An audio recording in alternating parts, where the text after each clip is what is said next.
Okay, so this is how I took 49 minutes off my marathon time in less than 11 months. The marathons were Barcelona Marathon, 2011, Seville Marathon, 2012. 11 months in between the two.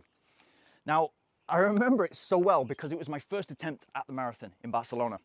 And I'd done some 5Ks, 10Ks, I'd run a 50K uphill in the south of Spain in Granada, fallen in love with Granada, and I got it into my head that I want to be a professional runner. So the first kind of line in the sand, the first target for me was to run a sub 3 hour marathon. I'd done a half marathon and it was around about 80 minutes, less than 80 minutes, about 118, 119. And that sort of suggests that you should be around about the 3 hour mark. But the mistake I made, and the mistake lots of people make, is they aim for round numbers because we want to stay safe and we want to be part of that club, that sub 3 hour marathon club, that sub 4 hour marathon club, that sub 20-minute 5K club, whatever it is. We want to be part of that group. We want to, it's an inclusive feel that we have. So for me, going to Barcelona Marathon, it was a case of, okay, I remember it so well. It's a city that I've lived in before, lots of memories. The course is unbelievable. It's not a fast course, but you go past all the Gaudi stuff, Sagrada Familia, Arc de Triomphe. It's heavy in terms of, it's the most fun city that I can possibly imagine on the planet. And so I went there, it was me and a friend Tony, we went and I did the first half in 129, everything's on target, and it felt, I remember thinking, this feels easy. Early on in the morning, you're with kind of quick runners who are all trying to aim for sub 3 hour marathon, or the groups around me were. I was trying to sit in with the group, I was kind of progressing, and I remember 21K going through the halfway mark, remember it really well, and thinking, this is easy, I think I'm gonna speed up. A kilometer later, I thought somebody had shot me in the hamstring. All I'd done is I'd probably micro-teared my hamstring, just pulled my hamstring, and it felt like I'd been shot. So I was dealing with this, trying to kind of make it recover, feeling that it was gonna obviously derail the plan. And then when you start to run differently, everything else starts to cramp up. So I was experiencing cramp in the right hamstring, the left, the quads, and then the hips started to go, and it took me 2 hours to get to the finish. So I think my final time was 3:25 or 3:26. I'll check it and I'll post the results in the description. And in that second half, it was the most suffering I've probably ever had in a race because I wanted to get to the finish. I needed to get to the finish no matter what happened. But I was going through all this cramp, all these problems, all this seizing up, etc. I was stopping walking, and about 2,000 people passed me. So I was in a certain place at halfway, and then 2,000 people passed me on the way back, and I ended up finishing, I want to say 3:25, but it might have been 3:26 or 3:27.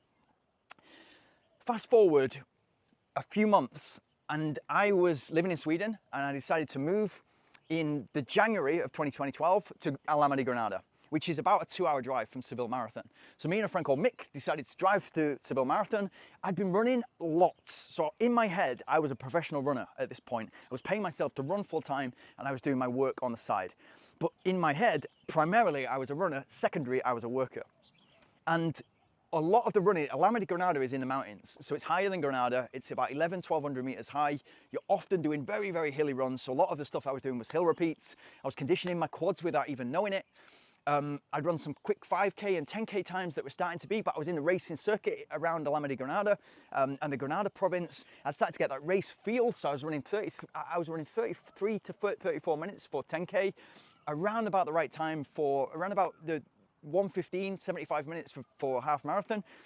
And I remember we got to Seville the night before and we stayed in this terrible hotel that was in like a complex full of kind of people that were having a really good time, people were partying. And it was really loud outside and I had to put earplugs in and stuff like that. But it got to about 3 o'clock in the morning. I think we had to set off at something like 7:30 in order to make the start line. It was 12 degrees. It was perfect for a fast time. Seville is super fast course, much faster than Barcelona, much faster than the London Marathon. But I remember it was 3 o'clock in the morning and I had an old Nokia 8210. I'm sure I was on this phone. And I was checking what I needed to do because my plan initially was to go there and get that sub 3 hour marathon. And again, it's a mistake. What we should be doing is getting the absolute best of our bodies, figuring out where we are fitness-wise, and then going for our potential. But what we do is we stay safe and try not to fail because we know how much effort we've put into something, how much training we put into something, and then how much specific work into a training program in order for us to succeed. So we like to stay safe because we don't want to fail. It's the wrong type of thinking. And so after this race specifically, I started to put more on the line. I started to really go for it. And then I started to have great results instead of just good and mediocre results.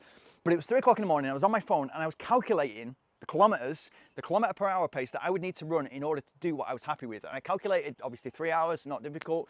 And then I was like, would I be happy? The question you should ask yourself is this: if I cross the finish line tomorrow and I've run 2:59 or 2:58, am I happy with that result? And the answer I had at 3 o'clock in the morning, and even before that I knew it, the answer was no. So I was just calculating kilometers per hour, you know, how many times have I run 400 meter reps and kilometer reps and run faster than this? What should like a 1 hour 15, a 75-minute half marathon runner really be running? It's at that level, kind of below 3 hours. A decent calculation, I've always been told, and it kind of rings true, is double the half marathon time plus 7 minutes. So that would give me a 2:37 marathon. But I thought to myself, that's too big of a jump, so I'll go for a sub 2:40. So I calculated the time, and I'd run the first half in 1:19, and the second half would be, it's usually a minute slower, and that would get me a 2:40 marathon. And that, I decided at 3 o'clock in the morning, I would be happy with that result. So I'd go for it, and if I fail again, so be it, but there's always other races.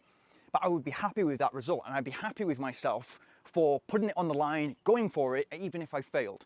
And we all know with a marathon that the first half, like at Barcelona, it should feel easy. It should feel like you're running with the handbrake on. Then the next quarter, you've got to focus, because all of a sudden you may be depleted on, and I didn't know what I knew now about what I know now about nutrition. So it was kind of like the basic one gel every 40 minutes and taking water and sports drink wherever I could. So I was limited on that, but I'd done the training and I felt strong.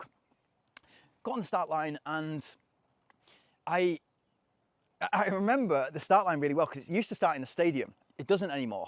And so we got to the start line, we dropped our bags, etc. It was me and Mick, and Mick was going for a sub 3 hour 30 marathon, and we hustled our way to the front, and there was no kind of like, okay, if you're running this pace, you're at the front, if you're running this pace, you're a bit back. It was like a free-for-all in Seville Stadium.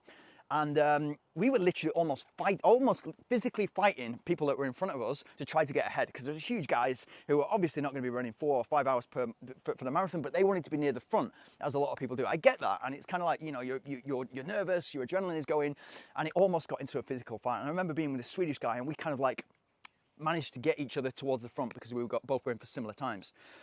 So that was the time I was going for. I was going for sub 2:40. I went out and I ran 1:19 for the first half. And I felt good, but I'd learned from my mistakes at Barcelona Marathon. It was like, well, don't push on. Just keep it at this pace for now, and then see how you're feeling in 2K, 3K, 5K, 10K. And I remember getting to and I've got pictures of this, so I'll try to kind of find these pictures and post them. But I remember getting to the 33K mark and being like, right, okay, 10K to go. So less than 10K to go. Just dig in here, grit your teeth, and there's going to be a level of suffering here, but you could do it for the next 9K and get to the finish in a good time. And what happens to you psychologically, it's funny, because when you're in the UK or the US and you're working in miles, the psychological barrier is 20 miles. Once you get to the 20 miles part, people around you start to fall apart. And when you're in Spain or you're running in kilometers, it's the 30K mark that people fall apart. And it's literally at 20 or 30, round number, that people fall apart in. There's no need to be like that. So if you kind of like preempt that, it's not going to happen to you. So I got to 33K, and I thought, right, I'm going to dig in. I'm going to give it everything I've got now, and it's going to hurt a little bit, but it's well worth going for. And I ended up running the final half, the second half, in 1 hour 18. So I ran 2:37, and I was so happy. I remember crossing the finish line and thinking, wow, it all came to plan. And my target, I'd beaten my target by 3 minutes. I've actually beaten the target that I had 24 hours ago by 23 minutes. But after about 2 or 3 minutes after the finish line, I was disappointed, because I felt like I'd ran the first half too safe. So, and I shouldn't have been hard on myself. What you kind of go through in the marathon is, once you've completed a task, you're always going to look back and be critical of you. That's going to make you good in whatever arena you're trying to be good at, whether it's work, and you're trying to get promoted, or you're trying to earn money, or you're creating a business or whatever. To be constantly critical of yourself to a point, like positive criticism, and to be constantly analysing your game and thinking, where could you do better, is a really, really good trait to have.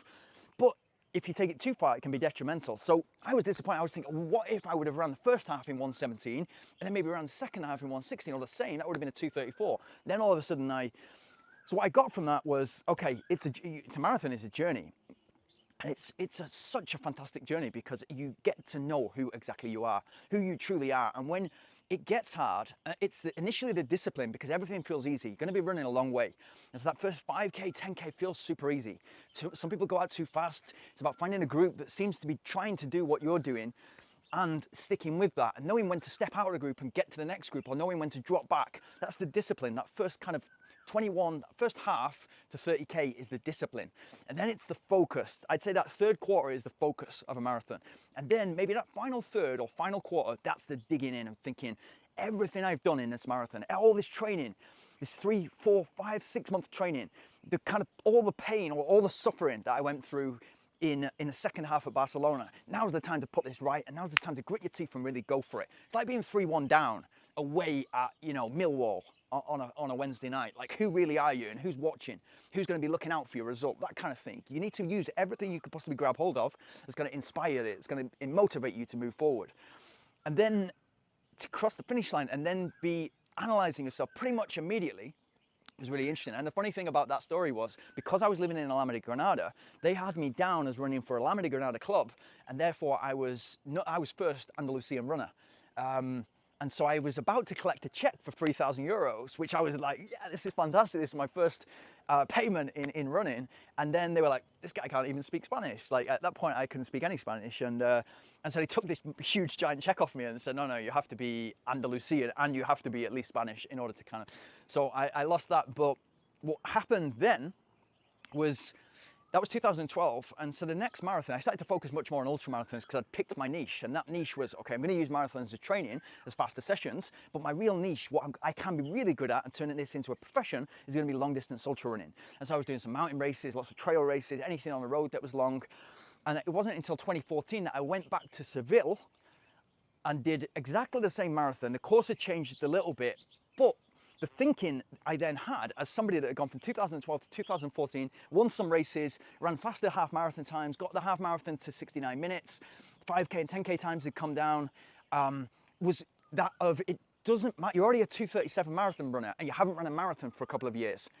So all the kind of freedom of, you've already ran a sub 240 marathon, you're kind of in that club if you want to be in that club, if it's important to you. It wasn't important to me. What was important is trying to get the best out of myself. I knew I could run way faster than 2:37, but in order to get the best out of myself on that next day in 2014, it was then a case of, okay, what are you really capable of? And by that point, I've been running for 4 years. So I started to look at my training, my racing in the short races, and figure out what I was potentially capable of. And because I've been doing so much ultra running, I had the endurance. So that specific area of, a specific period of 10 weeks before the marathon, I was able to solely focus on quick running. So all my long runs were quicker 25 to 30K runs, because I'd done so much in the mountains, I'd done so much that was like 3, 4, 5, 6, 7 hours. And so I had that endurance. I was doing lots of work on the bike, and that specific training was super, super targeted on running quick. So it gives you a lot more confidence, because when that first half feels even easier, and it's really like kind of super disciplined to keep the handbrake on, magic can happen. So whatever you're aiming for right now, I'd love to hear about it, because for me, it's always great speaking to marathon runners or speaking to runners about what they've aimed for before, when it went right, when it went wrong, and what you're aiming for in the future. So if you've got anything that you're going for right now, maybe you're nervous about aiming high and failing, don't be, but put it in the comments.